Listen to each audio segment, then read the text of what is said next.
No, there we go.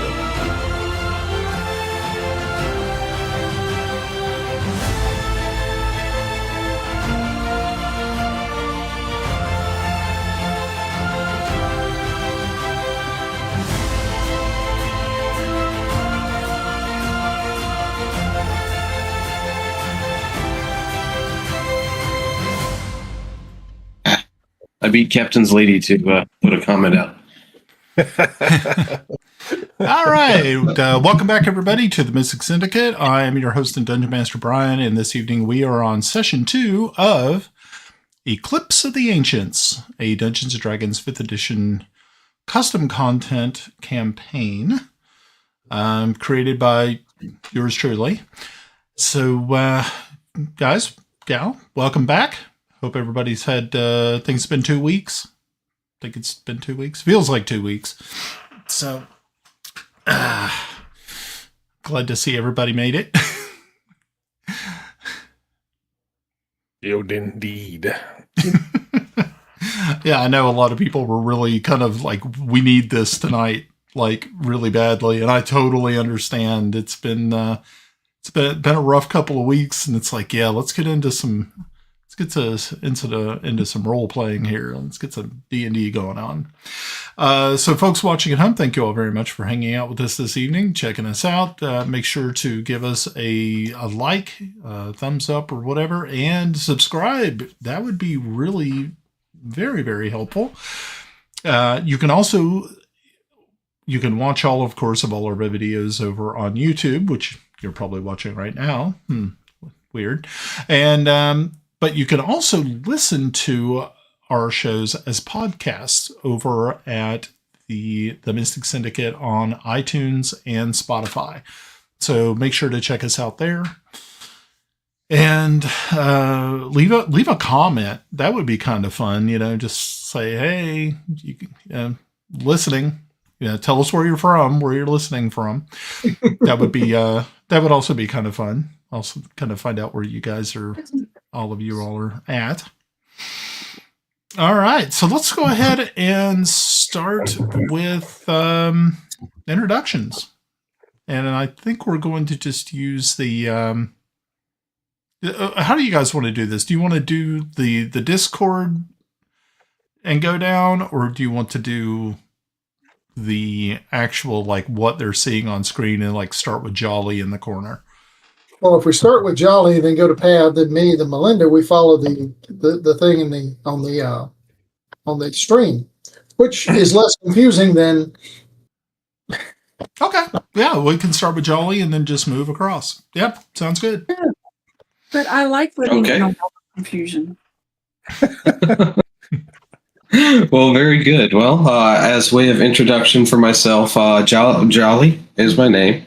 And I play the halfling fighter named Paul Habram in the Eclipse of the Ancients game we're about to get into. Looking forward to stabby. Stabby. Yeah. Stabby. Oh, I'm Pav. I'm playing Caldus Starkenstone, a dwarf from the city of Volga in Mountain Home. My family is a known crag bloom artisans, as well as dabbling into hearthstones. More will come on that later. So, I'm Russ. I'm playing Felix Horatio Tarleton, a human sorcerer. I guess maybe I ought to come up with a last name for my character. Everybody else seems to have one. I just went with one. Mindra. It's been a day. Well, it's been a good day, but it's been a day. Mindra, a wood elf healer druid. All right. Well, I think that. And you're Brian. Yeah, that's me. Yeah, but I've already introduced myself, so it doesn't really matter. He has one name too, so I guess that works. Yeah. I'm in one of the other Dungeons and Dragons games that I play in, I'm actually a player in on Sunday afternoons. They usually, the DM does not actually give the wrap up from last time, or it's one of the players. But I'm not going to do that to you guys. I'm not going to be that cruel, because I know that some of you all may not have the time to actually go back and listen to the show. So, yeah. Professor was kidnapped. We killed a guy. We almost died from methane in the sewers. But we lived. Yep. And I didn't explode the sewer. Yeah, and you did not explode the sewer, but you did end up blowing that manhole cover off, and which is okay. Nobody that you knew was harmed in that action. And that's all that matters. And unfortunately, we lost our quarry. So yeah, unfortunately. So, but when did we go to the quarry? So for those people watching at home who don't know what we're talking about, the group had graduated from the Royal College, and they were tasked by Cornelius Harefoot, a professor of astronomy and thievery, to take some very important documents to the Imperial University to deliver to Dr. Taina Solaris. These very, very important documents outlined a situation that is going to happen within a year's time, where the planet of Talara is going to be occluded by the gigantic planet Thanosis. And it would create a 100-year reign of darkness over the entire planet. But it seems as though there may be some way to be able to fix this problem. And so after Dr. Cornelius showed them his documentation, they went to the university. They ended up trying to find Professor Solaris, but ended up finding one of her students instead, who was being held at knife point by an assassin, a member of the Long Knives Syndicate. They were able to defeat this assassin, talk to this student, a Violet Supfin, and she was able to cast some light on some of the things that they were looking for. She too had been doing some research and was able to find some ancient writings concerning this event. So the group decided to try to follow the blood trail out the window and into the sewers to try to see if they could recover Dr. Solaris. Unfortunately, they were unable to do so and had to retreat from the sewers due to methane gas, and it was actually creating a hazardous situation. And that is where we are going to pick up. You all are outside, breathing the fresh air, not too far away from the campus. But what are you planning on doing now? Guess what? I'm muted too. You're muted, Russ. Everybody's muted. You're I muted. would say a shower. We're going to a clothier because we're covered in shit. That is true. That is true. You all are actually covered in some pretty vile stuff. So yes, you're able to. So you end up walking into town, which is not that far away. I mean, this is a very large city. It is the capital. And so it doesn't take you long. But of course, none of you have actually been to the capital before. This is really kind of your first trek. So you're kind of not lost. You're just kind of taking street after street. Of course, people are avoiding you like the plague because you smell just god awful. So at least we're alive. At least you are. That is true. You are alive. And only smell a little bit of regret. Smell a little bit of regret. Okay. Yeah, that'll do it. That is too funny. Okay. So we're looking. Okay. So, yeah, anytime that you can see that most of the people here are, that the capital is a lot different than just your sort of at the outskirts, the other part of the frontier. You see that everybody is dressed very finely. This is, of course, a day of celebration, not just for the university, but for the town as well, as these new graduates are able to, go forth into the world and make something of themselves. So there is a lot of celebrations going on, people in taverns, people in parks, just another beautiful day. And so finally you make it to the town center, to the marketplace, and you do find a clothier's not too far away from the city center. As you approach, you can see, like I said, people are getting out of your way, and you see a young gentleman, a human male, who kind of walks up to you, does not avoid you, and he says, "Oh my, where have you came from?" I pop up. Yeah, Paul props up and says, "We've been in sewers." Oh, is this some sort of initiation that you've went through? You might say that. Oh, whatever. We took a wrong turn. University hazing, He We says, let the human read the map. "Ooh, that is definitely one house I would not want to pledge to." So he says, he was about ready to reach out his hand to shake your, but then he goes, "Oh, nope, not yet." And he reaches into a pocket in his vest, and he pulls out a wand. And with just a few quick flips, he casts prestidigitation and cleans you up. Good. And he's like, "Ooh, that's my good deed for the day."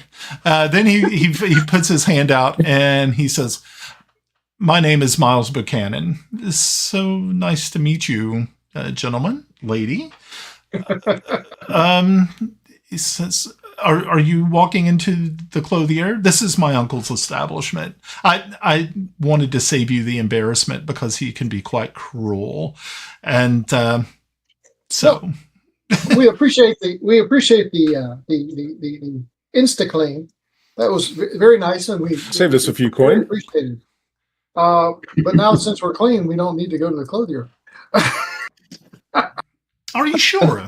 I mean, he does have some fine wares, and I am sure that maybe you might find something, maybe a little bit more to your liking. I feel rather much obliged. Thanks for the cleaning. I would love to see the wares myself and observe what your uncle has. So as you kind of look up, because there's like a small flight of stairs, and you can look up and you can see this very dour elderly man just kind of scowling down at you, and you can see that he's probably a little displeased, maybe thinking that his nephew has kind of stepped out of his bounds. Maybe there was definitely some money to be made, even though, but yeah, you can see that there is some displeasure, a look of displeasure on this gentleman's face. And he's like, so Miles goes, "Yes, you should definitely look. At least look. Hopefully buy something." It can't hurt, I can always use a new cravat. Yeah. So he kind of bounds up the stairs and opens the door. You can hear the bell as it hits the door, and he calls out, "Uncle Hercules, you have customers." And you hear a grumbling, just like, "Yes, but you already cleaned them up. You shouldn't have done that. Could have got a lot more money out of them." Then Miles just says, but Uncle, I know you don't like a mess, and they were a mess, and they would have tracked it in. And you can see the elderly man just kind of waves the boy on. He says, "Well, are you coming in or not?" Oh, absolutely, Uncle. How are you, sir? He just kind of takes you and says, "Oh, interesting. Only one human amongst you, huh?" Hmm. My hands are glowing. That's never a good sign. Don't be too harsh on your nephew here. He was just only being helpful. Well, He was fantastic. If it wasn't for him, we might not have stopped in if we had bumped into another That's right. magic user for the That wand. is true. So what kind of wares do you have? okay. So he, like I said, it is a clothier. So everything from hats to boots, from head to toe, anything that you could possibly have. But it looks as though there are some, like, well, maybe not really trinkets, but maybe like lapel pins, cufflinks. There are tie clips, special, hats that they have ladies and men's hats. Of course, ladies' hats are usually a little bit more decorative than men's hats. They may have like actual feathers, like real bird feathers in them, stuff like that nature. But you can see as you look around that this is definitely a top end sort of establishment. It's not one of those places that you would find just a common person walking in and buying something. And especially for let's see, for Felix, you like to, you dress well.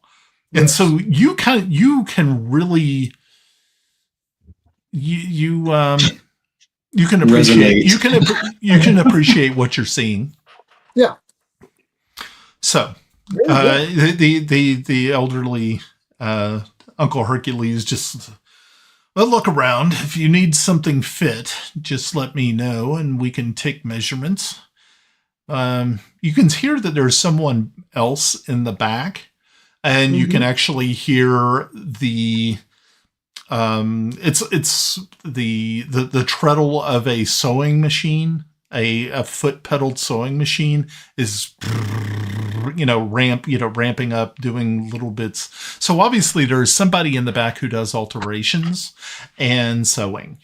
So, but you can't see them. They are behind the curtain, so to speak.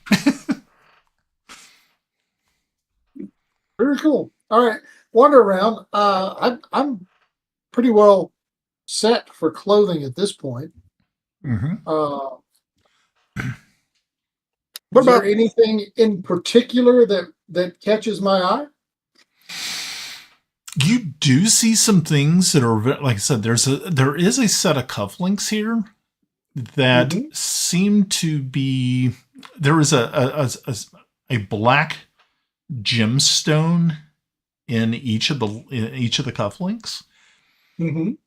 And as you were kind of looking at them, kind of appraising them, Miles walks up behind you and whispers in your ear, and he says, "Those are magical. You might want to ask about them." Okay. So, Uncle Hercules, what can you tell me about these cufflinks? Yes, these. I just recently acquired these. I actually have a matching pair myself. It does seem that these have been imbued with some magics that could definitely help someone who is in need of an expeditious retreat. Very interesting. How much would you be wanting for these? Well, as I said, there were two of the set. I'm keeping one for myself, of course, but I would let these go for 75 gold pieces.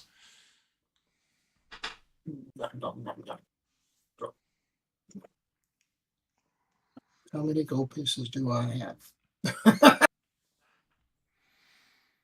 Okay, so I'm kind of thinking, as far as gold goes, you did get 200 gold from Professor Cornelius, but you also probably had some, of course, money of your own. It's not like you all were paupers that, somebody took pity on and sent you to college. So I'm going to say on top of that each of you had 100 gold pieces to start. Okay. So I think that is kind of me. If it's not, we can meet up in the parking lot and figure it the fuck out. Okay. All right. So yeah, I'll take the magic cufflink for 75. Okay. So what these magic cufflinks do, so outside of the game itself, is that once per day you can use these to, or once per long rest, you can use these to cast sort of like expeditious retreat on you, which means you can. I think the way the spell is set up, is it double or triple your speed? I think it's triple. That you can like get the heck out of Dodge nice and quick. Let's take a look just to make sure.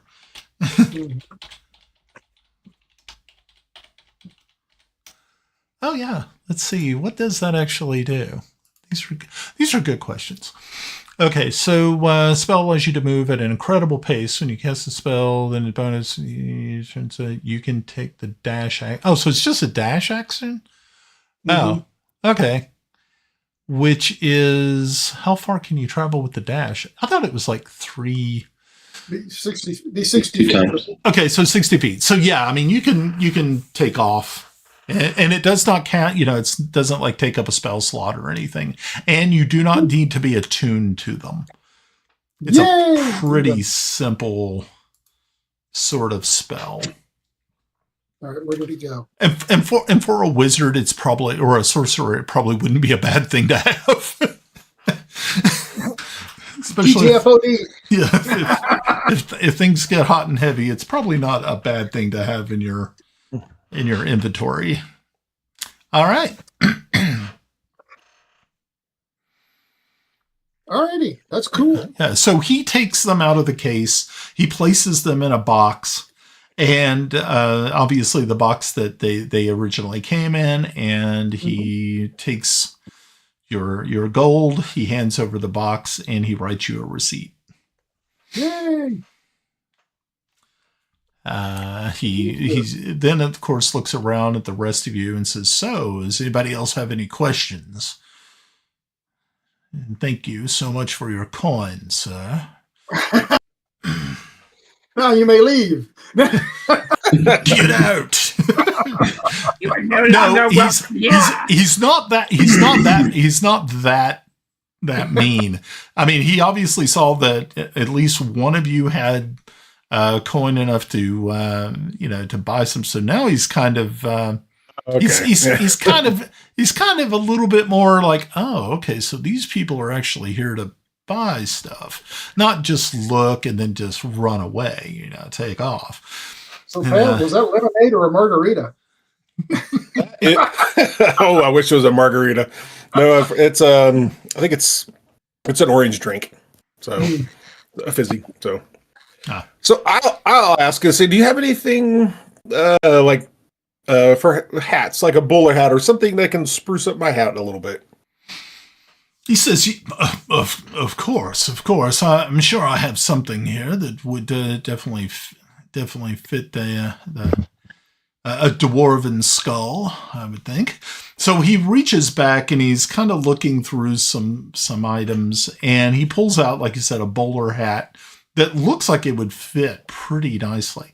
But one of the neat things about it, it has a very interesting pin sticking. It's like a hat pin that's sort of sticking out of the band. And it looks as though at the end of this pin is a jade rabbit. Oh. It's a little tiny jade rabbit. I'll take kind of a close look at the jade. The jade pin. Okay. Interesting carving. Where'd you get this one from? Well, the jade carving itself is actually an elven creation. Yeah. From the elves themselves have jade mines to the north, and they are able to produce some just absolutely beautiful sculpture work. But you can see how absolutely small and fine this is. But the interesting thing about that pin is that if you happen to take the hat pin itself and drive it into the ground, the rabbit will animate and grow in size, and it acts as an alarm. So if you're out in the woods, you can place the rabbit, and if somebody approaches that you don't want to have approached, the rabbit will alarm you by screaming. Intriguing. Yes. If you've ever heard a rabbit scream, you'll know that it can be quite unnerving. He says this rabbit, it has the ability to detect anything within 35 feet of itself in all directions. And how much would this fine hat go for? This fine hat, the hat itself without the pin would be 35 gold pieces, but with the pin is 100. And how much without the hat? The pin itself. Oh, well, if it's just the pin itself, it would just be... It's kind of a one-of-a-kind item. I'm kind of thinking... It really goes well with the hat, though. How about 95 for just the hat pin? 95, 100 for the hat and the pin, but 95 just for the pin? Yes, I'm trying to, got to make a profit here, boy. Oh, I understand. My family have their own business, and I quite understand. Excuse me. Excuse me.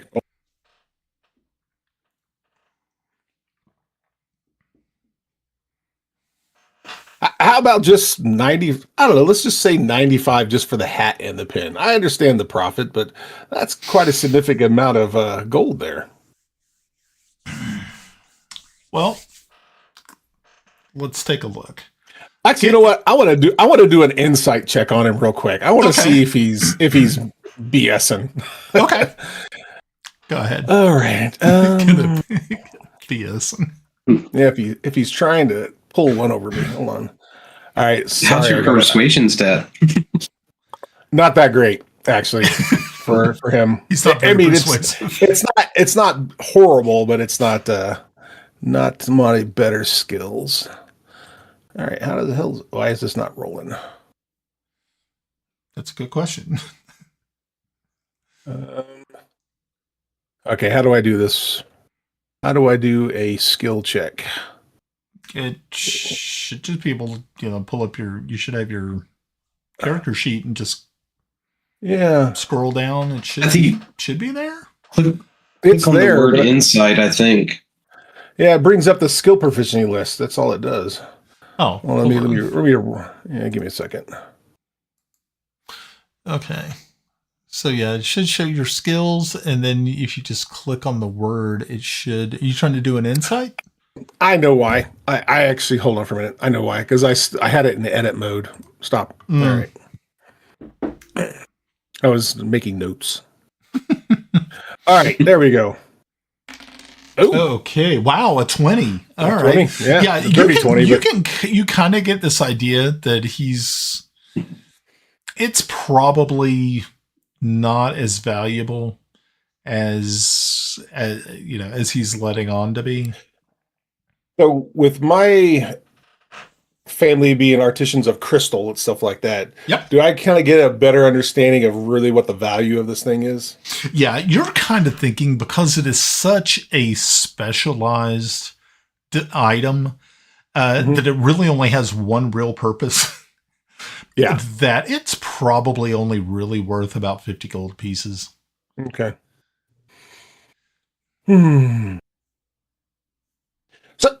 So I do look at it and say, my family, we're artisans of crystal, and while that is quite remarkable, I just can't see it being that much, especially with the hat. I'll tell you what, I'll give you 55 gold pieces for it. Okay, give me a persuasion check. Oh God, here we go. Nope. Oh, okay. And how much did you offer him? 55. Oh All no, it was a right. 60. It was either 50, 55 or 65. I can't remember. Okay, so let's go with 65. So he's gonna bring the price down to 75. 75 for the hat and the crystal, And or the the pin. pin Yes. and the pin. Okay, I'll go with that. That's Okay. So I like the idea of he places the hat and the pin is in a hat box and takes your money, writes you a receipt, and thanks you. But he kind of gives you this shrewd look, like he just is like, yeah, okay.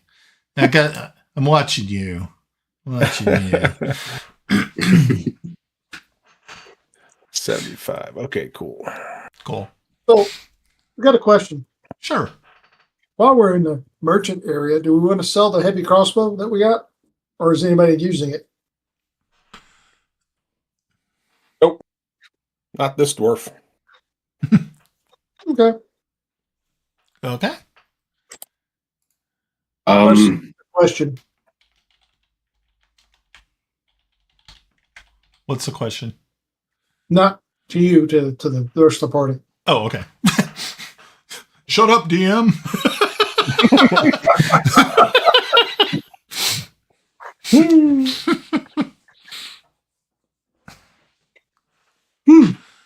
I mean, is there anything else anybody else here wants to look at? I mean, it's some good, good merchandise. I'm good at this point. In other words, I'm broke. You're always broke, Felix. Yeah, spell components are expensive. I'll pop up and I'll ask him, hey, is there any sort of like maybe a small mending kit that you might have, maybe with a couple of needles and some thread or something? Bag of holding, portable hole. Apparatus of qualish, but whatever you have, He says, "Oh, of course, we do have those sort of kits." And he reaches under into one of the glass cases and he pulls out a box that is clad in leather, and it has a little clasp on it. And when he opens it up, you can see that it is full of. It's got like 5 different sewing needles. Different gauges of needle. That's right. We're using the right terminology here. From the very, very fine to the, this is going to hurt for stitches. This is going to hurt. The nice little was it the little half moon curved ones that they used for sutures. Yeah, I actually have a set here. Oddly enough, so do I. Yeah, I tell people at work, I said, yeah, if you ever really mess up so bad, but just remember, I have no anesthesia. I have no way of being able to dim the paint on this. We're going to just go to town. Here, take your wallet out and chew on it while I just, put 5 stitches in you. So yeah, he gives you this. It has 4 different small spools of thread in it of different colors. It has white, brown, black, and gray. And that's so cool. Thank you. And it's only 5 silver pieces. They're very silver. Yeah. And you know what the technical term for it is? It's a housewife. No shit. That's what it is. I'm just waiting for his hand just to reach over and pop. I can't because I spent the other day hand sewing patches onto uniforms. So he's not wrong. I do not miss that one bit. No, seriously, guys. They were issued at the beginning of the last century, and that's what the issue name was a housewife. Housewife. Yeah. That's cool. Alrighty. So were Paul's all about acquiring the housewife. Yes, thank you. Yeah, okay. So got your housewife all squared away. Well, at the same time, though, mentioning to Uncle, just really just thankful and all for all these items, and kind of curious about the process that's happening back in the back. If I could have a quick tour, that'd be cool. He kind of looks at you a little strange. He's like, a tour? We don't usually give tours. It's usually quite messy back there. He says, but if you wish to actually meet the seamstress, I can have her come forward. I might have a couple of questions on how to use the housewife. Oh, okay, of course. I'll have her. He just kind of yells over his shoulder and said, Eleanor, you're needed out here. And so you hear a chair scrape across the floor as the foot treadle sewing machine comes to a stop, and you see a young woman, probably close to the same age as Miles, the young fellow who cleaned you up before you walked in. She's wearing an apron, very much of the style of Victorian. Her hair is in a bun, and she sort of breezes past the curtain and walks out and says, "Oh, hi. Do you need something mended?" Maybe, but at the moment, just kind of curious. I purchased this sewing kit from Uncle here, and was curious how to use it. I've never. I just got out of college, so I don't know much about these things. Oh, of course. It seems handy. Of course. Hold on one moment. Let me go get some scraps, and I will teach you how to do this. And so she just kind of bounds off, heads back into the back, and just within literally 10, 15 seconds, she comes back out with some patches and some just some loose cloth. And she says, perfect. Okay. So first off, of course, you're going to have to pick the needle that you wish to use. Once you find that, let's try to find a matching thread. And so she has some gray pieces, some white pieces, and she says, all right, so this is what we're working with. Which, what do you think you would like to do first? Are you looking for learning how to mend a rip? Or are you just trying to patch something? I assume probably mending a rip would be best in case. We just came out of the sewer, and I was worried about rips. She looks at you puzzled. You came from oh, okay, that's interesting. So she takes one of the needles out, and she says, "Have you ever threaded one before?" No, Okay. never. Then open up the second part of the compartment and take a thimble out, because you will end up sticking yourself if you do not. So she shows you first how to do it. And she threads the needle, gets everything, ties, does a tie off at the end and everything. It's very, very simple. I will show you. She takes a sharp knife and slices one of the pieces of fabric, creating the rip. And she says, all right, what we're going to do is we're going to just do a very, very simple, real quick, easy, start at one end, go to the other. And she does the sewing and shows you exactly how to do it. I need you to make a perception check. Amazing.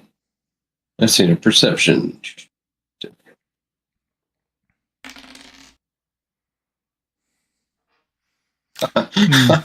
I'm a little lost in the sauce. You're actually just kind of taken in by all of this. Is anybody else watching this happen? Or is everybody just like, I don't know what's happening? Caldus is he's always curious about stuff. I guess he's kind of watching. So what kind of check? Perception. Perception?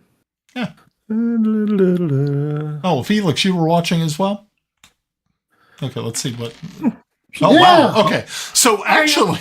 So Caldus and Felix are sitting there like just absolutely like glued to what they are seeing. But the one thing that you noticed, both of you realized that no matter how much thread she uses from the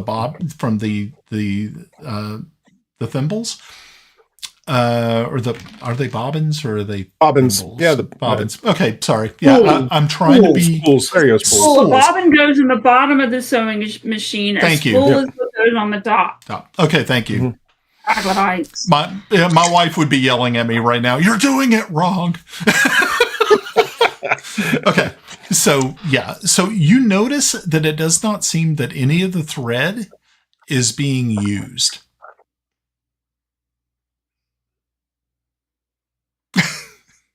That's a useful thing. So, I mean, okay, explain that a little bit. She's obviously, we're seeing her put thread and everything like that, but none of the thread is actually being used. Yeah, it doesn't look as though there's any thread missing from the spools. Ooh. Does this... I wonder if the spool is a little magical in a way. What Obviously, he has... is this? Yeah. Which? That's okay. I'll look at it. I said, well, that's a very interesting spool. I'm seeing you use the thread, but it's not. There's not less appearing on the spool as you're using it. It just seems to stay the same. Oh, that's because of this. And she holds up her hand, and you see this very ornate gold ring on one of her fingers, and says, "When I do crafts and when I do alterations and repairs, I wear this ring, and I use no materials." Yes, that's pretty cool. Yeah, she says, but you still do the repairs. It's not. Oh yeah, no, it's not illusion or anything. You're actually using. No, okay. It is though I lose no material. That's a neat trick. Yeah. All right. Yeah. This is all fine and good, but it's not earning us experience points. Let's go. And also, it's where we've lost. We need to get the trail. Get back on the trail again somehow. Wait, there's a trail? I have a quick question about this item since I'm hearing them talk. I did not observe it, but I'm just hearing the conversation. Mm-hmm. And is there a place to acquire such an interesting ring? That's fascinating. Oh, I'm so sorry. It's called sleight of hand. No, I don't believe there is. I believe it's a one of a kind. It was actually produced by a hidden folk master, a druid. And as you look very closely, you can see that the band, it looks as though it is made of gold, but it's actually from a special tree that has a golden bark. And you're kind of familiar with this tree. I mean, you've heard of it because you are one of the hidden folk. And you realize that it is brightwood. Brightwood is a beautiful wood that can be polished to almost look like gold. Yeah. Brightwood. That is so cool. Yeah. Well, thank you so much for showing me how to sew and mending rips, and thank you. Of course. Well, is there anything I find interesting since everybody else went shopping? Well, like I said, there's plenty of different things they have. Now, remember, they also have not just, like I said, it's everything from head to toe. So there are capes, there are some basic jewelry, like bracelets, earrings. It's Cufflinks. yeah, well, definitely Wow. cufflinks. I'm not good, so Women's hats, scarves, shawls. so no, there's nothing I find interesting. As you are looking around, just sort of taking things in, you do see something that does catch your eye, and it looks as though it is a gossamer wrap, and woven inside of it, it looks as though there are embroidered leaves embroidered in it.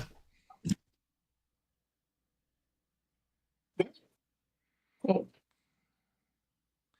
And so, you're looking at it. It's looking. You're kind of thinking this is kind of interesting looking. You've never seen anything like it.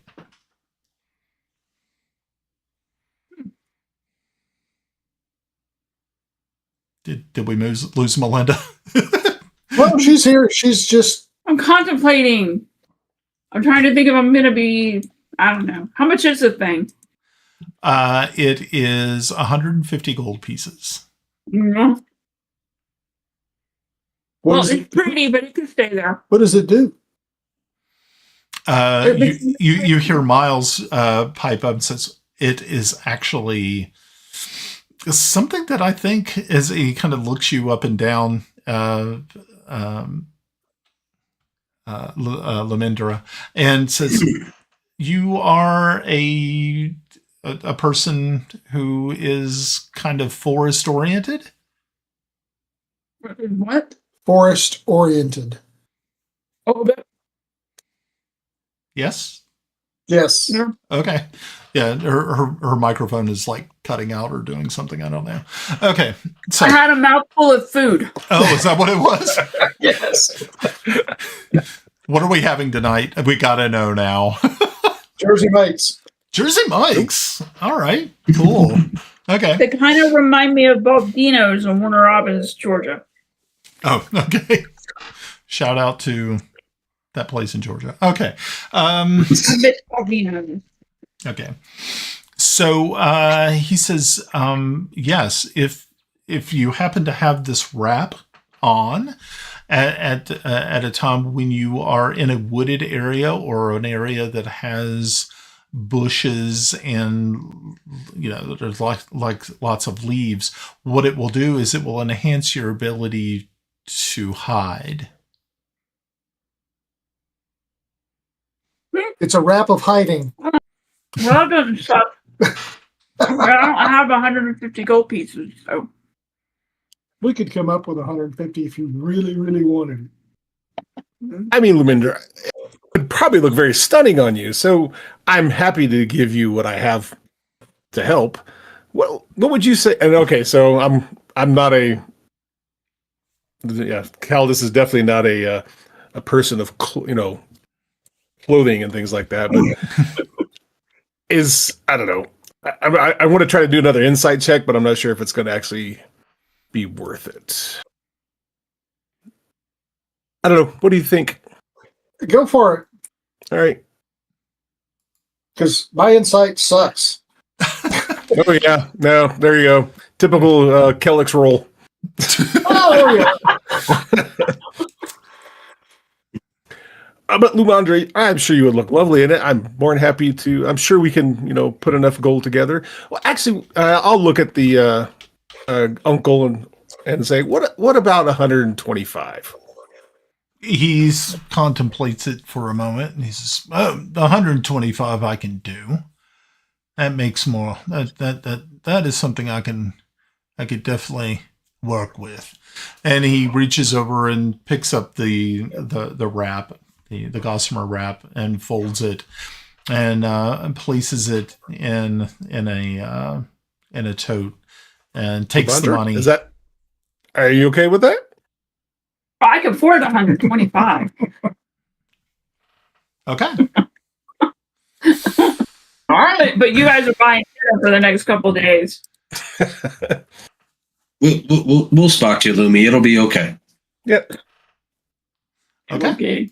All right, and we're off. But we knew that. All right, my friends. What's our next? Our next way forward, our next step? Because obviously we've lost the trail of the. Aren't we gonna get a map to see where the sewer ended? I lost the bubble. We need to go find what's her name. Yep. The professor. The professor we saved. We need to go find her. Oh, And hopefully Dr. Violet? not to watch at the same time. Okay. So I believe you're going to return back to the university. Yeah. Okay. Before we leave, I'll wave at Miles and say, "Adios, friend."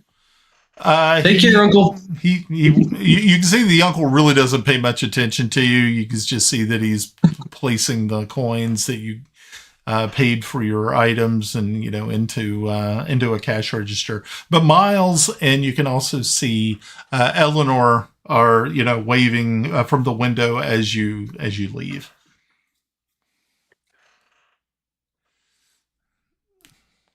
So Friendly folk. yeah. So as you head back out with your new items, you start to make your way back over to the university. It takes you probably about a good 30 minutes to finally make it back to the astronomy building where you first met Violet Supton. So as you are making your way, you can hear, as you're making your way up the stairs to the third floor, you can actually hear that there is something going on upstairs. You can hear feet, footsteps. You hear people talking. There's multiple people, but as you reach that third landing, you can see where Dr. Solaris's classroom and office were. You see that there are 2 armed guards out front bearing muskets. And you can see that the doors are wide open to the classroom. Inside, you can see Dr. Supton. And you can also see that there are 3 or 4 other gentlemen in here. You only can imagine are probably either local constables who are here to, look at what has transpired here. As you get to the 2 armed guards, they ask you, this is off limits. If you're here to see Dr. Solaris, she is not here. As this person speaks this, you see Dr. Supton's, she just kind of looks past one of the gentlemen who is questioning her, and she says, right there. These are the people who saved me right here. Yes. Thank God she said that. I wave back. Hi, Dr. Violet. we're big green heroes. So yeah, as she turn, the gentleman she's talking to turns and looks at you, and he looks to be an older gentleman, graying hair at the temples, and he says, he motions you all forward. The guards outside give you entrance, and as you walk in, he sort of looks at each of you in turn, and he says, "Oh, well, it was good that you were here when you showed up. My name is Horatio Dixon. I am the chiefs of security here at the university, and you are. As he looks at you. My name's muted, Paul. Russ. And we are very uncomfortable. He says, "Well, if you hadn't showed up when you did, I believe that the young doctor here would have probably ended up in the same situation as Dr. Solaris. So, how is it that you came to be here at the university today? Were you guests?" No, we were sent here by Dr. Yodihu from the other place. Okay, Dr. Cornelius. Dr. Dr. Cornelius Harefoot. Yeah. Yeah. You see that, Violet's up and just kind of like looks at you kind of puzzled for a moment. And she says, yes, Horatio, they were here to deliver documents from the Royal College. And they were supposed to go to Dr. Solaris, but thank goodness they walked in when they did. And so he just says, so you're couriers and you just happen to arrive in the nick of time. Well, that is Yes, that's it. Exactly. Exactly. That is very fortuitous. And unfortunately, we did give chase, hoping to catch up with the good doctor and her kidnappers, but unfortunately, lost them in the sewers. Oh, he says, well, that's very admirable of you. Unfortunately, you were unable to retrieve her, but that's fine. I'm sure that we will have more questions for you in the future. I would ask that you don't stray too far. Dun, dun, dun. So as you can see at this point in time, there are two other gentlemen in there that have wrapped the body of the assassin up in some sort of oilcloth. And they are starting to drag him out of the classroom. Are we being dismissed, or are we allowed to stay in there? Or? Yeah. Horatio Dixon says, like I said, just don't run too far. And so he escorts the gentleman out. You can still see that there is a copious amount of blood on the floor. No one decided, no one's cleaning up or anything like that. But obviously they'll have somebody come in to probably clean. So he leaves with the body and the other gentleman, and within just a few minutes, you are alone once again in the classroom with Violet Suppan.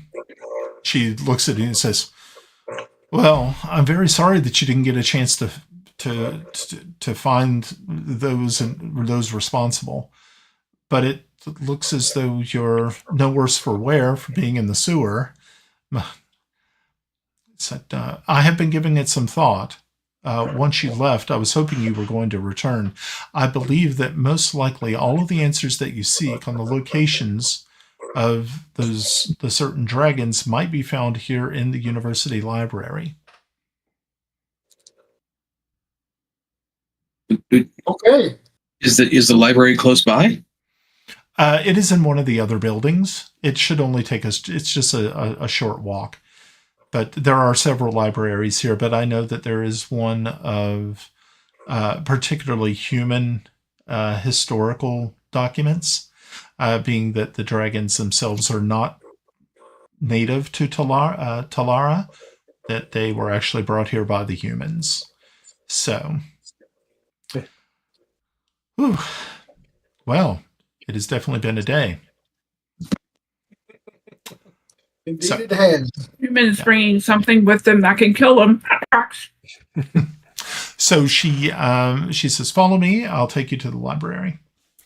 And so you all start to make your way across campus. You can see by now that most of the festivities have calmed down.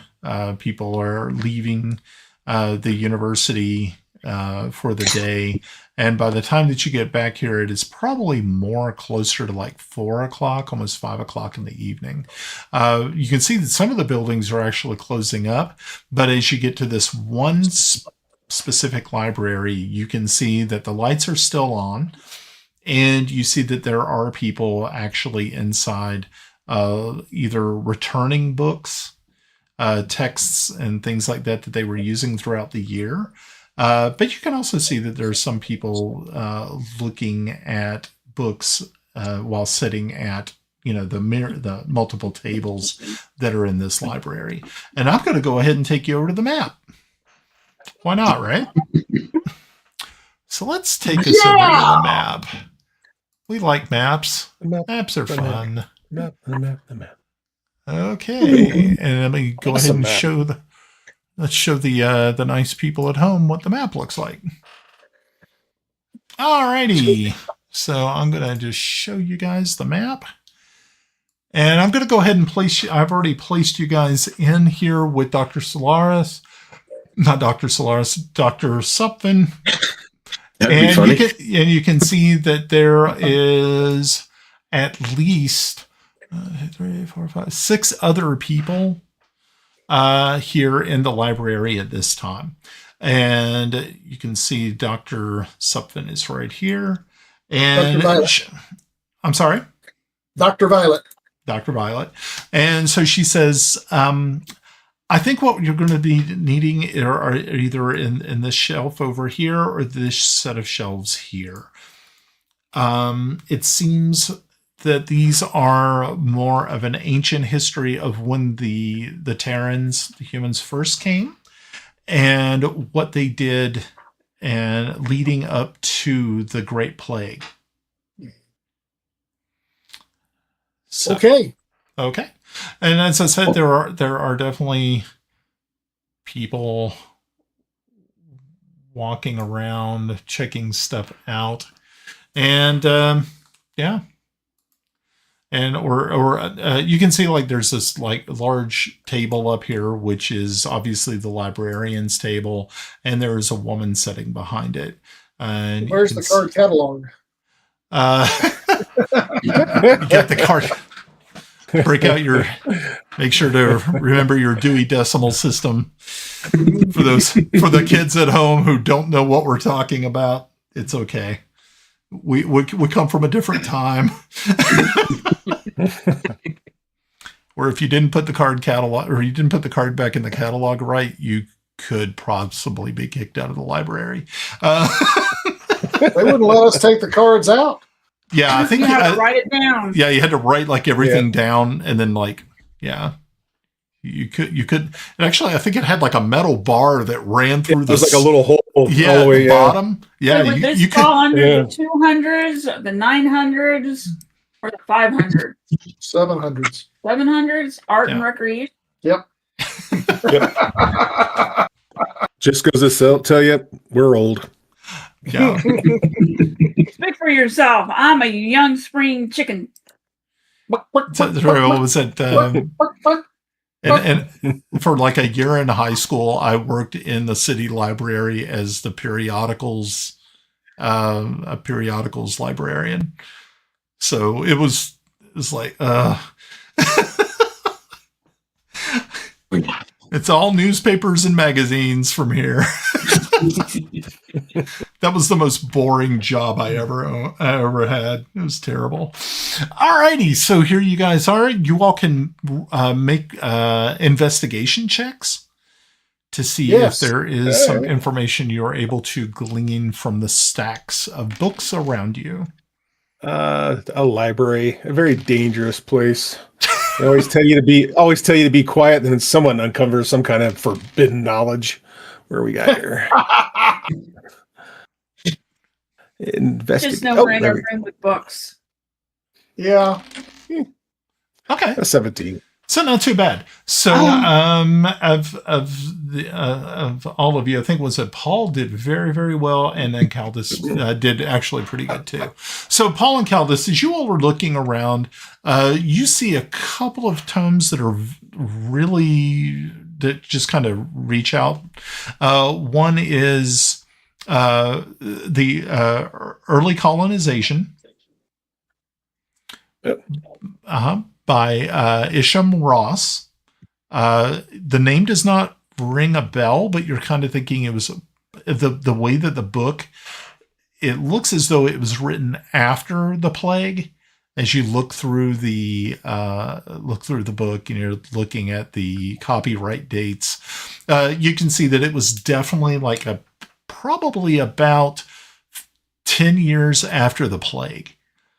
So you're kind of thinking that this was actually written by someone who survived the plague. What was the author? His name is Isham Ross. Isham, last name Ross. Yep.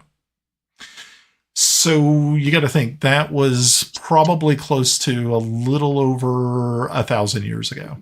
It's a very ancient book. But through the use of elven magics, the books here, even though they are very, very ancient, they have been restored with magical means. So you never have to worry about them just crumbling to dust as you touch them. Elvish magic, super useful.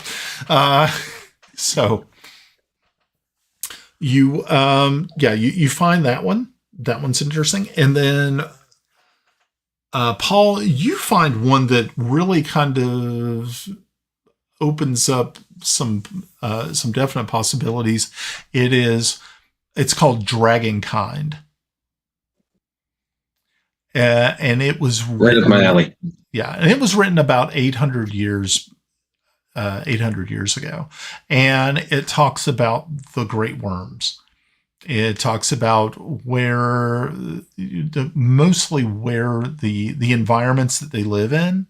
It's more of it's like a field guide to Peterson's manual. It's like a Peter. Yeah, actually, that's a really good way to put it. It's like a Peterson's manual. But yeah, it does not actually pinpoint directly where they would be, where they're located, but it definitely tells you everything you need to kind of know of, like I said, the environment, temperament, and the like. And the author of that is a gentleman named Ezekiel Boyd. Of course, all these guys are long dead. But wait, there's more. No.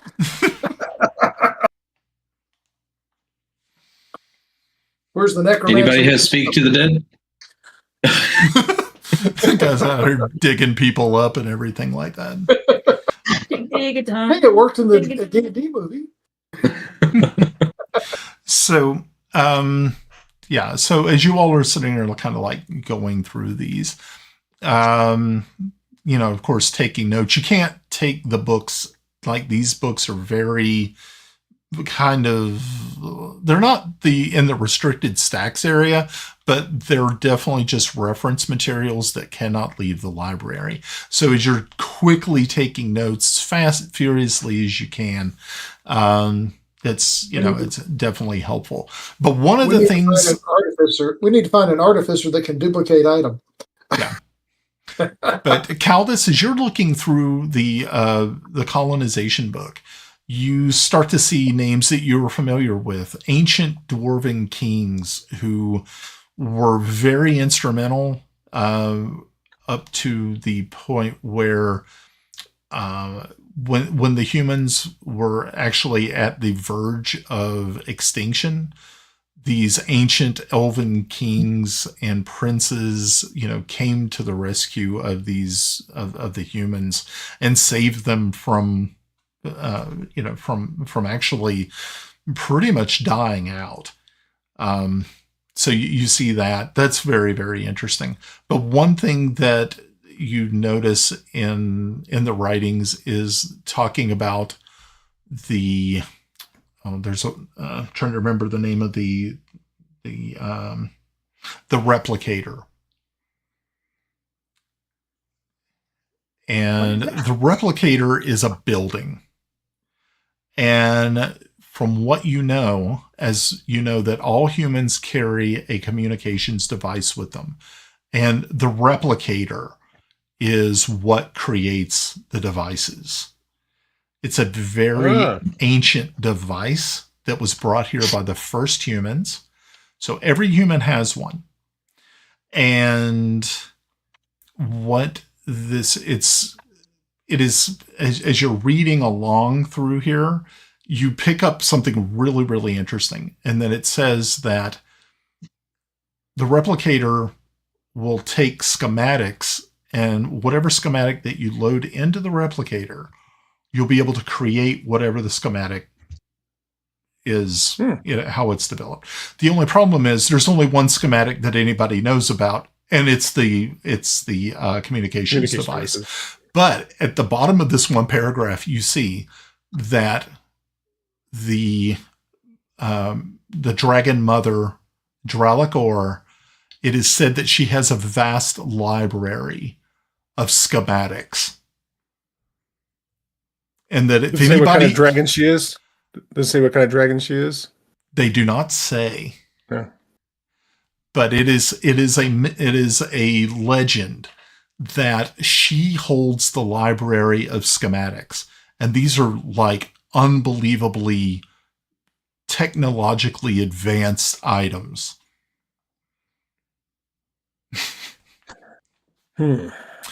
Okay, so as you're sitting here like doing this, all of you see this bright blue flash in the center of the room. And just as you do, you see that there is another person standing over here, and this just regular person is holding this book. And as you can hear that they're chanting or saying something out of the book, and all of a sudden this bright flash occurs in the center of the room and then quickly dies. And when it quickly dies and you adjust your eyes, you see that there are 3 extremely large goblins have appeared inside the hall. What did I say? You come into a library and stay quiet, but somebody finds something. I feel like this reminds me of the time Felix did something back at school. You see it didn't involve alcohol, though. You see the student on the other side immediately drop the book in just absolute terror, not realizing that they had picked up a grimoire and had activated it to a point where they were able to kind of port in a certain monster and had no idea what they were doing. All you hear is her squeal out. You see Dr. Violet immediately turns and is looking, like once her eyes adjust to the blue light, the bright blue light, and everybody just freezes in place. And we need to roll initiative. Anybody ever perfect time. Aldous called it. That's all I'm just saying. So, quick question. How flammable are friendships? How flammable are friendships? Oh my gosh. I don't know. Did you just come back? I guess it depends on the materials. Did you just come back from wearing. the bar? No flames. There it is. Okay, so everybody, I think we have everybody. Okay, good. Alrighty. So, all right. So immediately, this goblin right here, armed with a scimitar, immediately rushes over to this person here and tries to attack them. And yeah, I know, right? So let's see how this is going to work out, because we're going to use that. All right. Oh, that's a 22. That's definitely going to hit that person. Ouch. Let's see. Oh, geez. Okay, let's see what the damage is. That was a scimitar, and the scimitar does 1d8. yeah. 1d. Oh, that's a 1d6 plus 3. Oh, okay. Ooh. Oh, so it does 4 slashing damage. Unfortunately, these people do not have really a lot of hit points, and that person immediately goes down in a spray of blood, and it's really kind of sad and terrible. Yep. Alrighty. Wow. Let's see. So that was number 1, and I think we're going to Caldus. Aldous, all right. Caldus, what are you doing? Well, the first thing I'm going to do, because there's a distraction, I'm going to pocket the book. Okay. Weep. It's for a good purpose, all right. It's for a good cause. Okay, so you're going to take your turn to take this book and hide it within your okay. That's okay. Should I do a sleight of hand? And you can do sleight of hand, but you have advantage. Okay. Because everybody is kind of drawn to the gore fest, which just erupted. Okay, so give me. Okay, yeah, 15. Yeah, that's totally fine. Okay. You're able to slip this book into into your vest or whatever, and you can kind of close up. All right, very good. I don't think I have. Nope, I don't get. I don't get it till later. My bonus action where I can do some other stuff. So, okay, I'm just gonna pop it in there and turn around and look like whatever what's going on. Surprised. I love it. That's funny. Now that's the way to use a turn. Okay, so Paul, it's your turn. Okay, so oh my goodness, my halfling legs only carry me about 25 feet, so I'm assuming 5 squares. Okay. Yep. Can I slide right here? Yeah, you can slide right there. That's perfect. Okay. Nice. Okay. And anything else you got?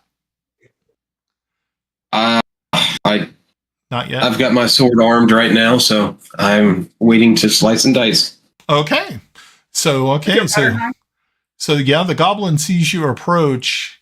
He jumps over the table right here and goes ahead and tries to take a slash at you with his scimitar. A 10 probably isn't going to hit. Am I right? Nope. All right. Very good. You are correct. Oh, okay. Let's see. Oh, wow. Actually, he has a multi-attack, so he will also try that again.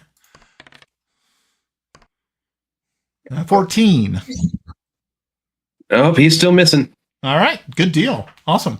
All righty. So that is it for him. Felix, what are you doing, sir? Yeah. Chanting, I cannot set the books on fire. I cannot set the books on fire. Actually, that was my thought. It's like, if I use fire in here, people are gonna. Oh yeah. There would probably be some problems. Yeah, so I'm going to use a cantrip, Mind Sliver, on this guy. Okay. Okay. So I cast it. Okay. Whee! Okay, so he needs to make an intel save. Okay. Yep. Let's see. He doesn't. I think it's just a straight up intel check because he doesn't have anything super special. Let's see how he does. 7. He did not do well. So what happens? He takes 4 psychic damage. Okay. But yeah, he must subtract 1d4 from his next saving throw that he makes before the end of my next turn. Okay. That's fine. I like it. Anything else? Yeah, I'm moving this way. He was like, well, where's the? There it is. Move, click. No, click. Move. We had the same problem last time. Yeah, I know. Do you need me to move you? Yeah, put me right here. Okay. So yeah, you have two tables between you and the Baddens. All right. Oh, that's true. Yeah. Lamindra, what are you doing? Contemplating. Okay, number 4. Or he has a number 4 on me. The goblin that is labeled number 4. Yeah. Goblin number This 4. All right. Assuming that does not hit. That is not going to hit. No.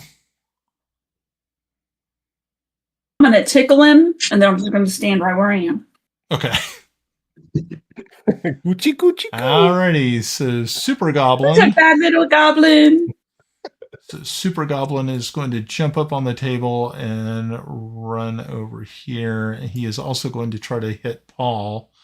So let's see if he can. They haven't really had much luck before. 21? Famous last words.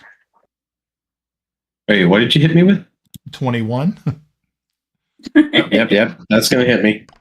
Okay. And that's 8 slashing damage. Okay. Are you okay? I am still alive, barely. Okay. That's good. Yeah. Oh, wait, hold on. He gets 2 attacks. So Yeah. She does. I forgot about that. 23. How convenient. Definitely hit. And Okay. 7. Yeah, buddy, we are passed out. Oh, are you out? Oh, no. Okay. Okay. All right. Well, that's not good. Okay, so yeah. So you see the librarian walk around the desk here. She is holding a wand, and she is going to. Actually, no, she doesn't have a wand. Interesting. So she is actually going to probably move a little bit further. Probably like right there. Alrighty. And that was her move. Violet. I just want to say I like the bit of it, the token thing you put on Paul. Nice little cartoon death. That is kind of cool. That is kind of cool. Okay, so Violet is going to move back this way. Actually, no, she's not. Actually, she's not. She is going to reach over and she is going to administer a healing potion to Paul. So, Paul, you are going to get what is that? That's a 1d8 plus 2. And so she's going to give you 5 more points back. Yay! I'm alive again. And just in time for him to slide. No. And then she's going to move. Okay, cool. All righty. She likes me. All right. So the lady who actually conjured all of this freaks out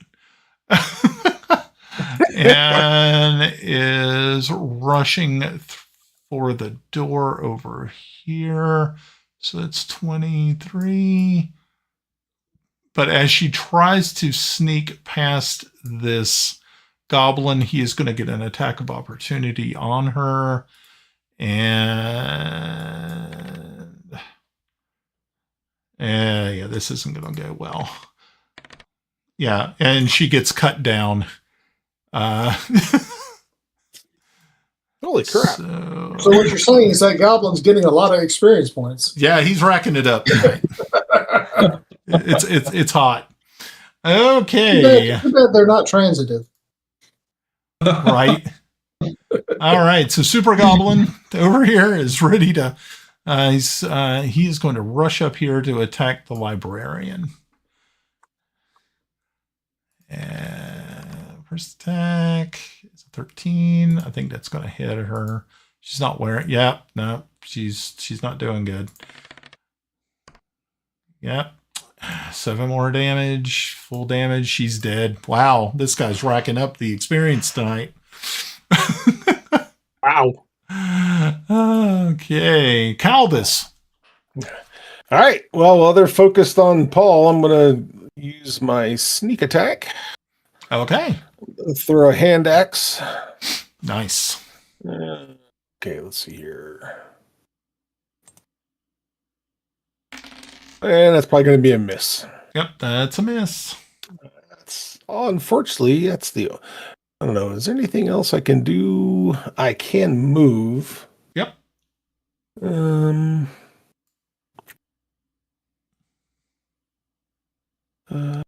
just having a look here. Okay. All right. I'm going to kind of move over here next to.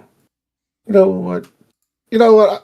I'm going to stay right here. Actually. All right. I'm done. Okay.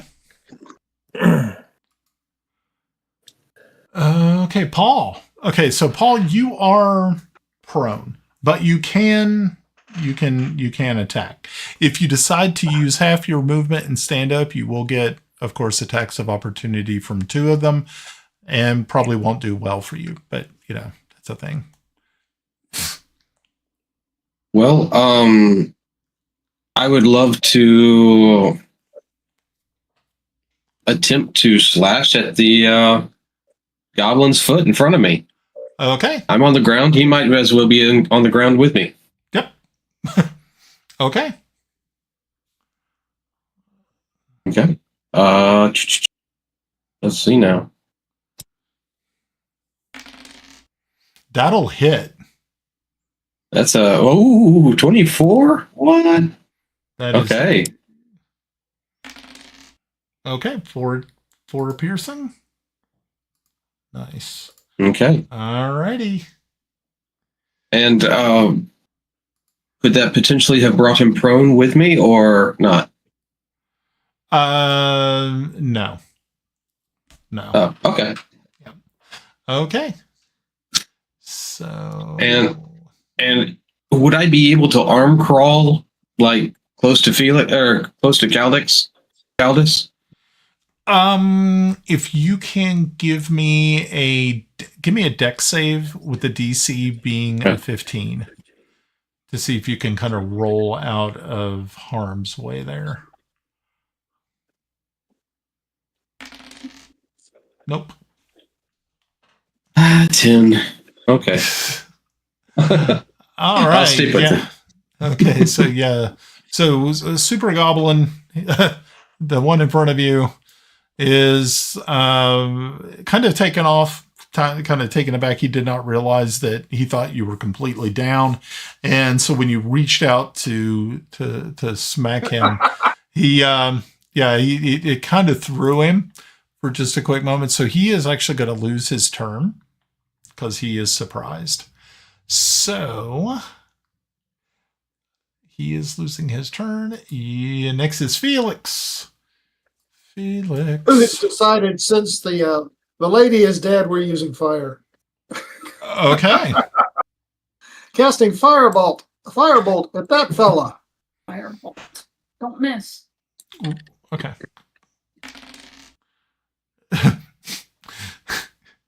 You missed. That would have been funny if you would have rolled a 1 and he was using his chart of weird things that happen and the library caught on fire. Yeah. Oh yeah. Burn one of the royal or one of the imperial libraries down.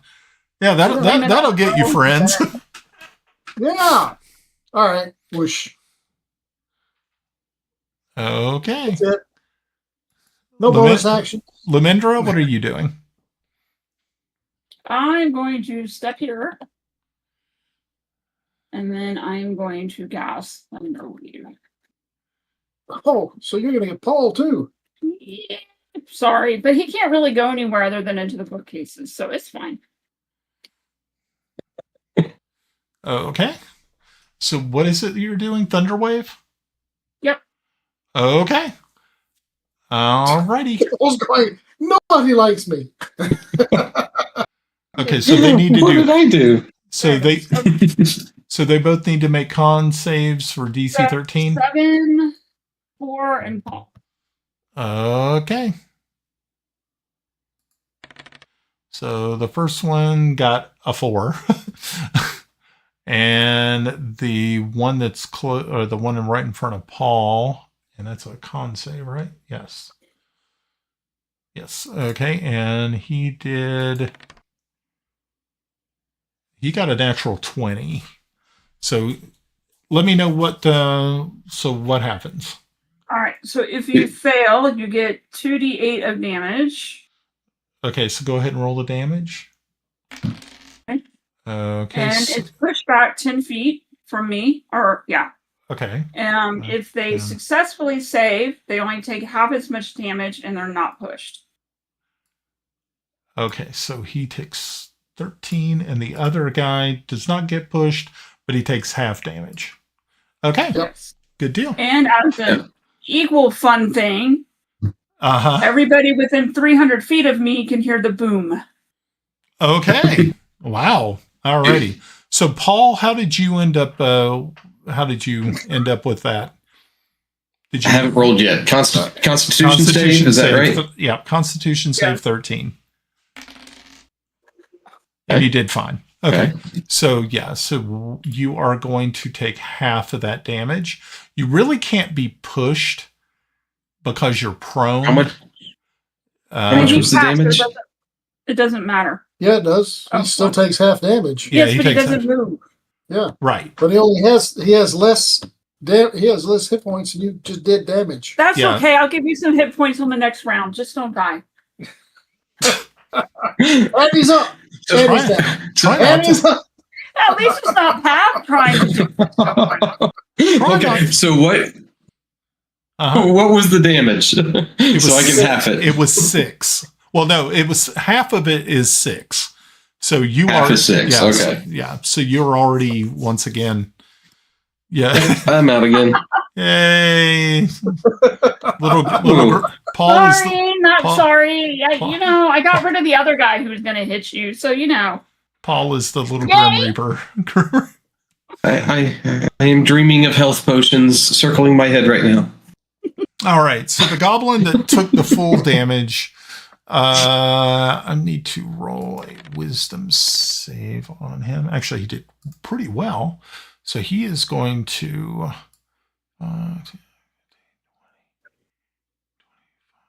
he's going to move over here, sort of bounding over these tables.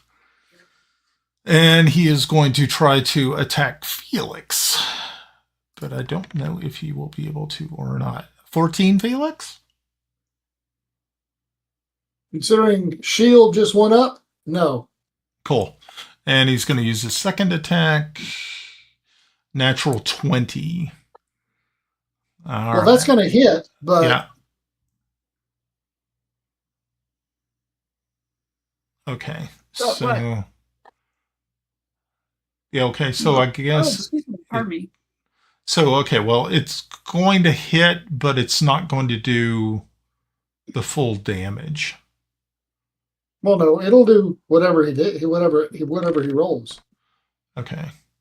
So there's 8 slashing. Okay. Okay. All right. Good deal. Next is Violet. Okay, so Violet is going to... She has... Let's see if she can actually... She can move 10. She's going to move here. And then she has... It's kind of like a club or a sap or something like that. She's going to try to hit this monster that's attacking. Oh, she rolled a natural 1, so that's definitely not going to happen. But it was a good try. She tried and failed.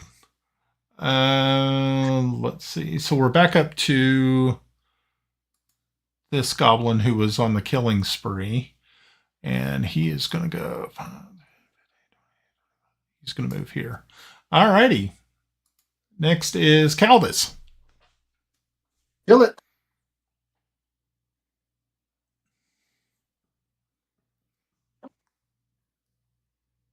I don't think praying is going to help.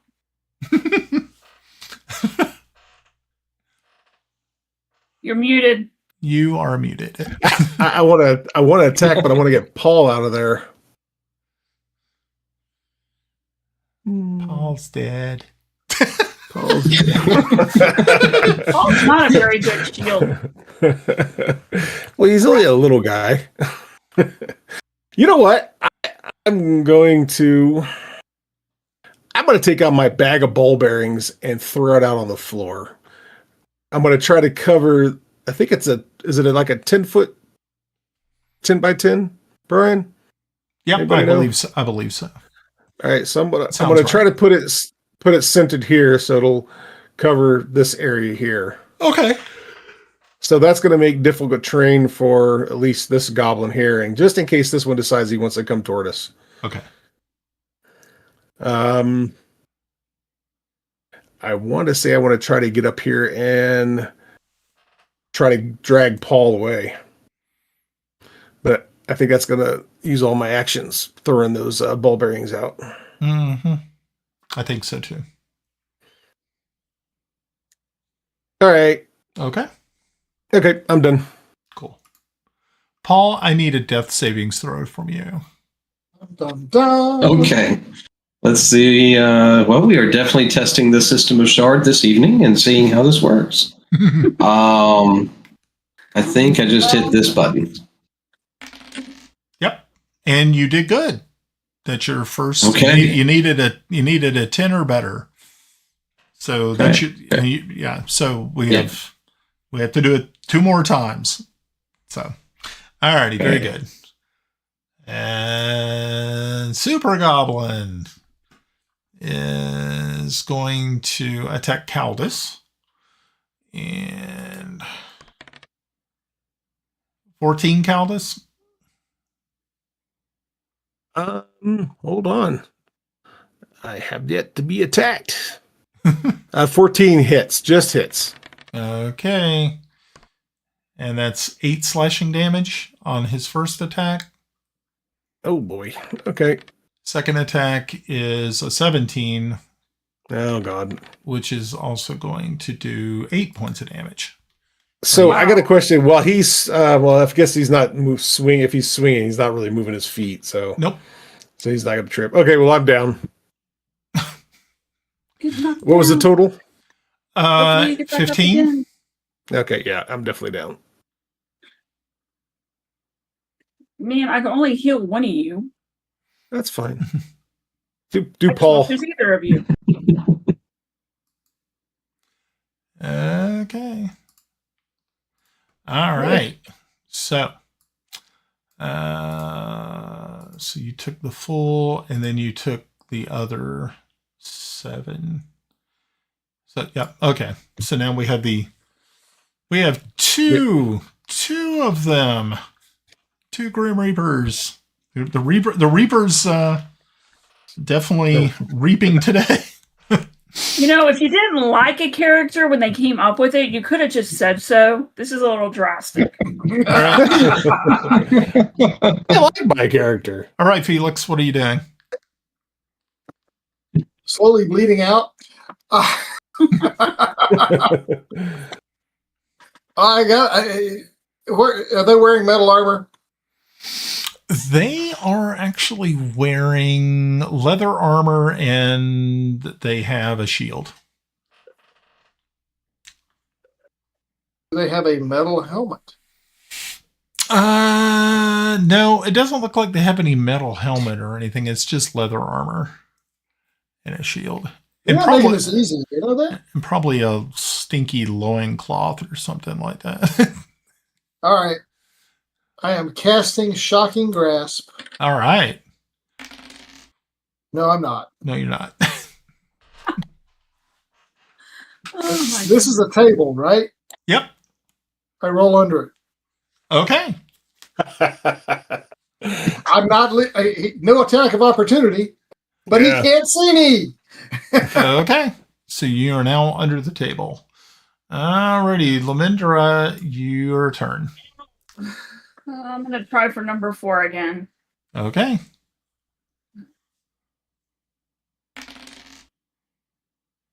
That will miss, unfortunately. I like 13 tonight. Have you done that a few times? Yes. I'm gonna Hey, take. hey, Brian. Yeah. Real quick with the Melinda's boom. Will that hopefully maybe call the guards? Yeah, Maybe. probably. Okay. Okay. All right. So this goblin, unable to see Felix, turns on Dr. Violet. And Hopefully, she has more hit points than the other dead meats laying around. the other dead meats. That's beautiful. Oh my goodness. I love it. First attack. It's a 21. That's definitely going to hit.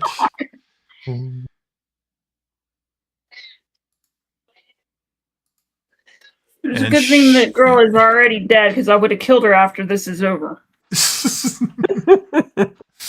Alrighty. So that's it for that person. We're back up to this goblin who is my going gosh. to. Okay, so he's going to need to make a.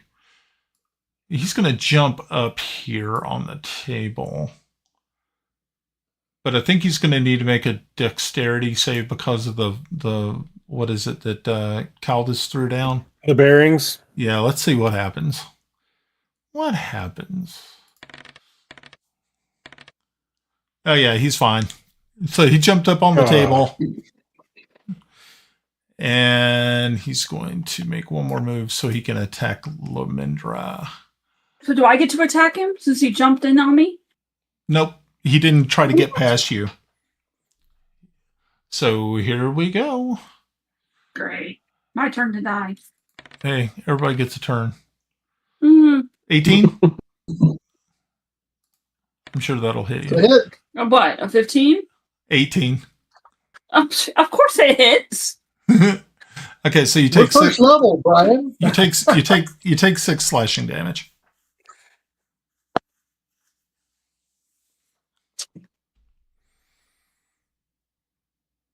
Okay. And then the second attack is a 19.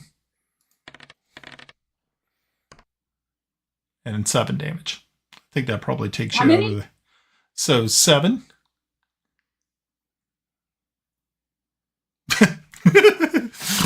Are you with Welcome to the the party. dead meat bags now? I am. Okay.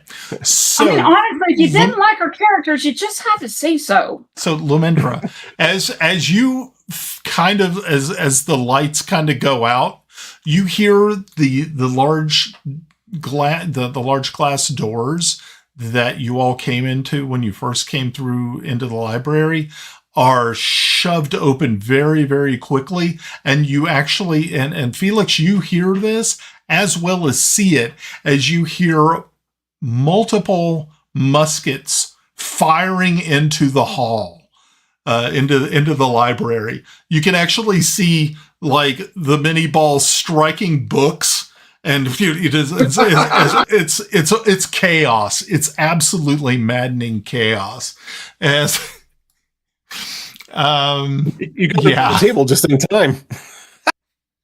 yeah, you did. You dived under the table just in time.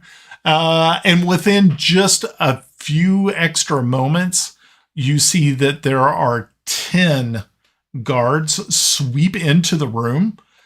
And you see, of course, they're doing a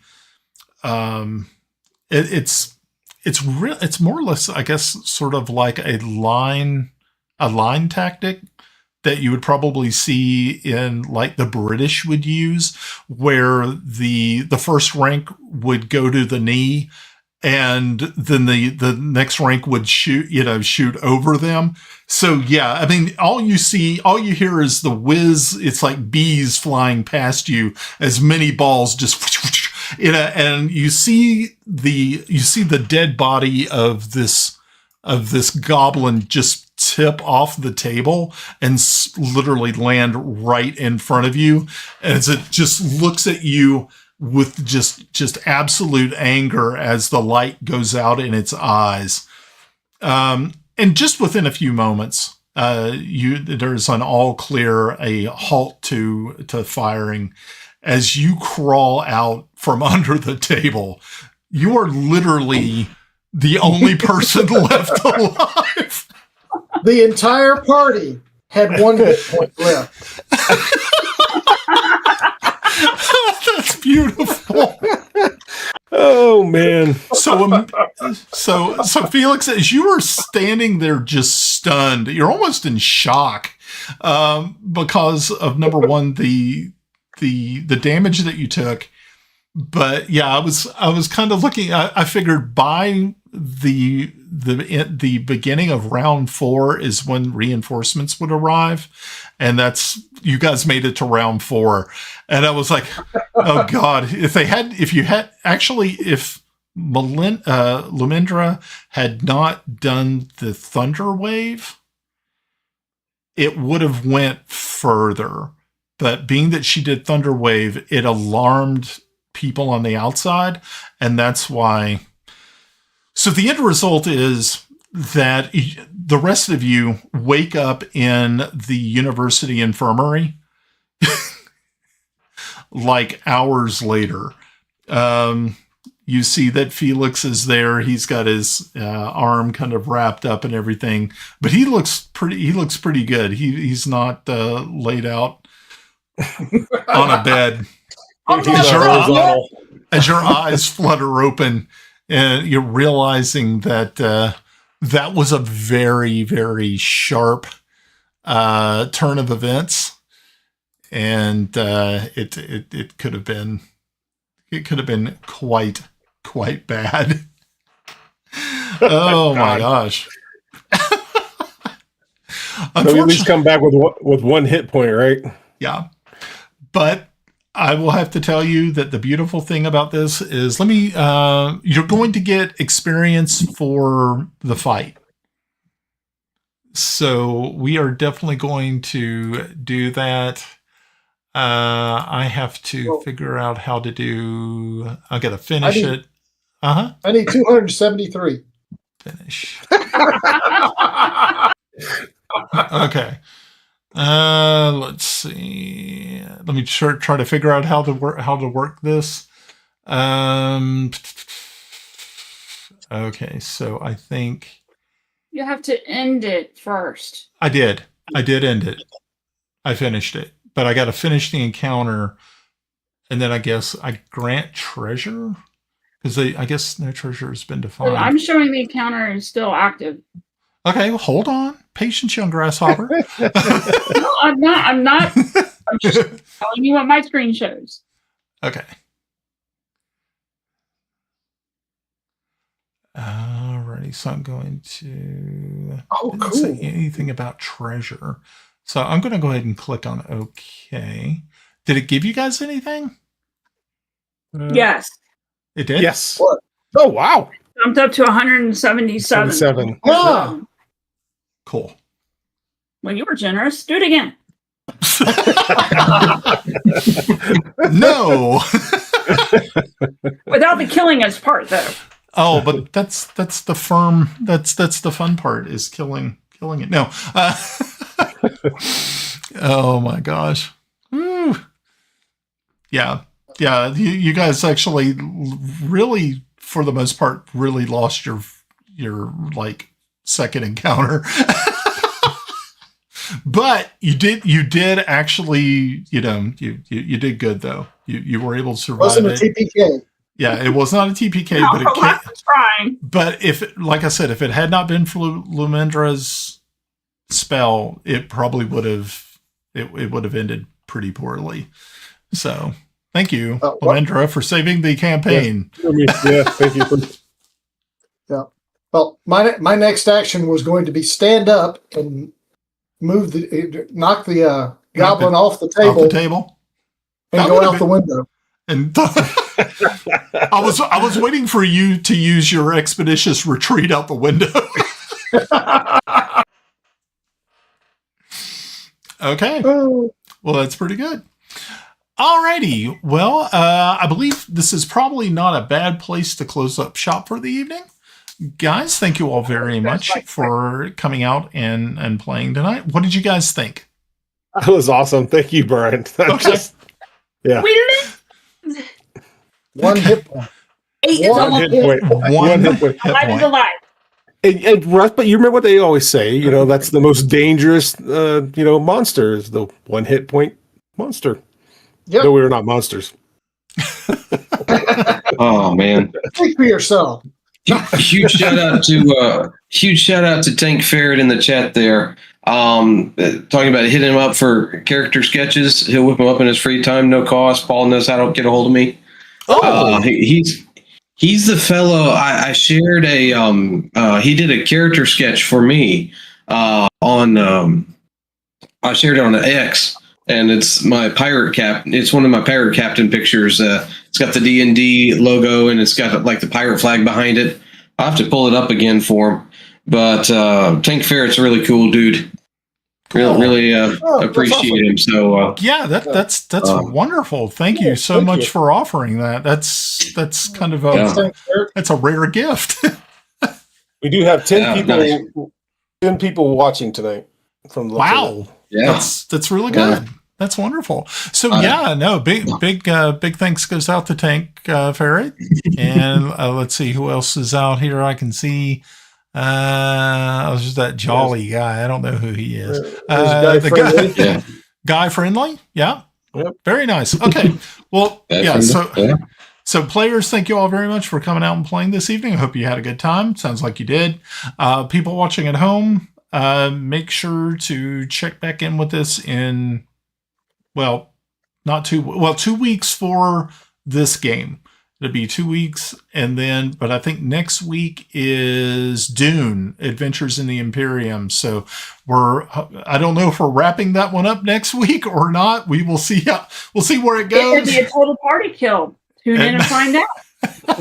You just never know.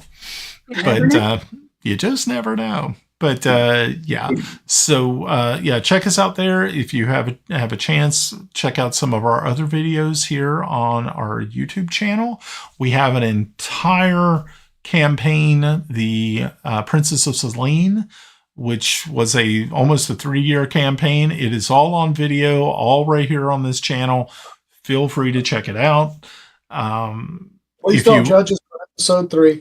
Yeah, episode 3 is an abomination and should be stricken. And I was almost kind of thinking, but then there would have been a hole in there, and it would have been like, oh, that wouldn't have worked out really well. What even happened in episode 3? This is where you do a Patreon, and a certain level gives you the episode 3. Oh, and then they'll ask for their money back because it's like, oh, that was horrible. Why would you do that?